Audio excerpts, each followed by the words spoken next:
И да преминем сега към лова. Ловци има ли достатъчно много? Туристи ловци, в Девин има ли ловци? Къде ловувате, какво ловувате? Значи ние, нашето дружество стопанисва 54 000 хектара ловна площ, което е доста голямо. Има 16 ловни дружинки. На територията на Белощето на Билани и Тория. Да. И членската маса е около 850 ловеци. Много. От които 50 са над 65 години, другите са по-млади. Но не всички участват в лова. Има много хора, които работят в чужбина, други извън населените места и даже трудно се събират на нов начин. Да. Като най-активно ходят на лов за диви свине. Това е основният дивеч, който те местните ловци ловуват. През цялата година не може да се ловува диви свине? В принцип дивата свиня е разрешена през цялата година за отстрел, но груповото ловуване е от октомври месец. До средата на януари, до седмица. Само тези месеци? Да. Груповото, т.е. подборното ловуване трябва да имат удостоверение за подборен лов, допълнителна квалификация. Да. И тогава ходят индивидуално на лов. То обикновено ловуват от чакала и специално изградени. Имате ли състезание по лов? Състезание по лов? Не, има състезание по стрелба на панички.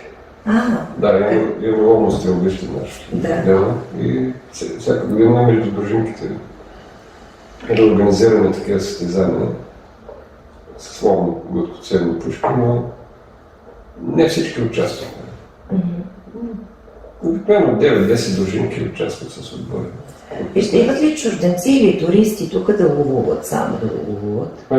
Значи, всяка ловна дружинка, повечето дивеч, който се разрешава за отстрел, си го отстрелват българските ловци, но някои дружинки, които искат да имат допълнителни приходи, тук обявяват дружеството, че искат по линията на ловния туризъм да се осъществи лова и вече ни набираме клиенти. И туристи идват и ги включват. Включват се в ловните дружинки? Не. Значи те индивидуално. Примерно те заявяват даден вид трофея, да кажем, искат сандали от себе, елен, глухари са много интересни. Диви кози не разрешават също. Нашата територия е доста диви кози вече. Но те се разрешават по-специален режим за ползване и в малки количества. Но са скъпи, в принцип. Дружинките имат интерес да ги пазят. Да. Сега да преминем и да завършим с мечките. Какво е това нещо? В Девин да дойдеш и да виждаш наистина истински мечки, как се вижда? Първо идеята ми така дойде спонтанно от това, че първо имаше такъв интерес за наблюдение на мечки, и другото, че ги има много в нашия район.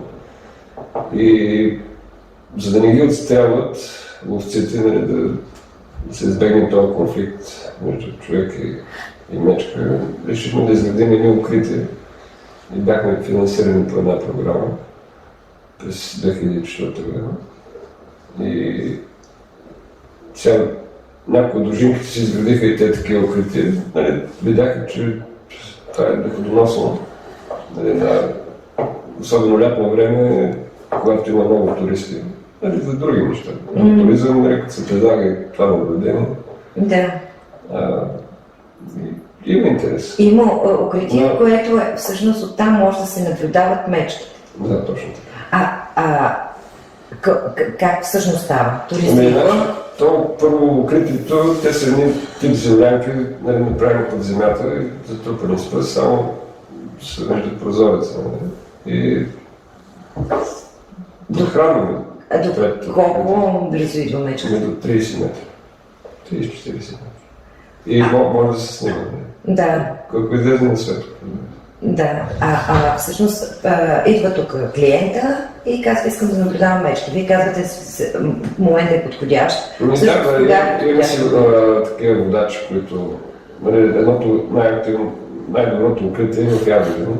И понеже там той е направено хубаво място, няма дърводобив, няма такива екопътека и други, така малко странично. И там най-много се посещават мечки.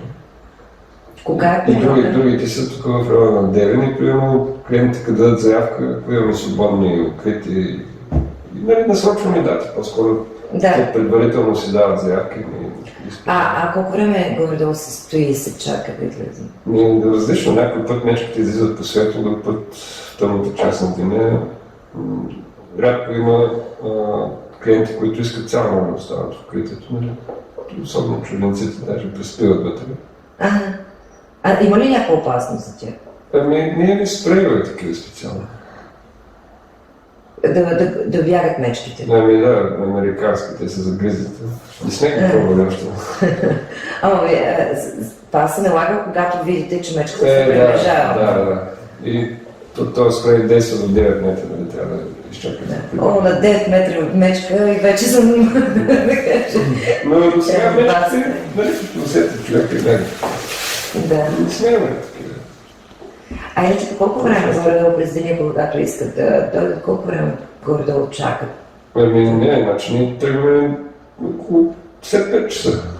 И пътува с джип около 30-40 минути. Те да са в укритието, трябва да се пази тишината. Макар че те са шумоизолирани. Да, трябва да мълчиш докато излезне. Няма алкохол, няма цигари. Рамазан държат. Рамазан държат, дълго. Колко струва? 150 лева. 150 лева. Да, за група до 4 човека.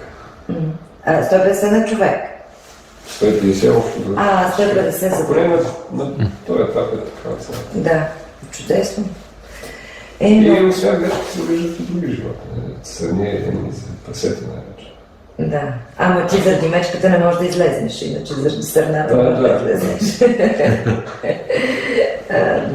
Добре, там не си ли правят купон вътре в тези землянки, нещо? В смисъл, нещо... Дискотека? Не, дори мухабет, нещо да пекне. Може да си... Тихо мога да си говори. За глухари да кажеш нещо, глухари, сега е сезон на глухарите, размърсен период. За глухарите идват фотографии такива, които снимат, но все по-рядко са. Да. Повече за мечки. Да, това е. Слизат ли в града мечките? Има ли нападане? Имаме. При град сега скоро има много нападение на крави. Макар че миналата година беше разрешена на мечка за отстреля и отстреляха. Въпреки всичко, тя се продължила, която пак не това. Така че си има и такива. Има си и такива мечки. Да. Той вече тук е психологически анализ на мечката, трябва да се прави. Кои мечки слизат толкова близо до града? Много ви благодаря за този разговор и за това, че ни поканихте. И така, се надяваме все повече овци, риболовците има. И това е едното от предимството на Девин, че има достатъчно места, в които могат и да ловуват и да риболовстват. Благодаря.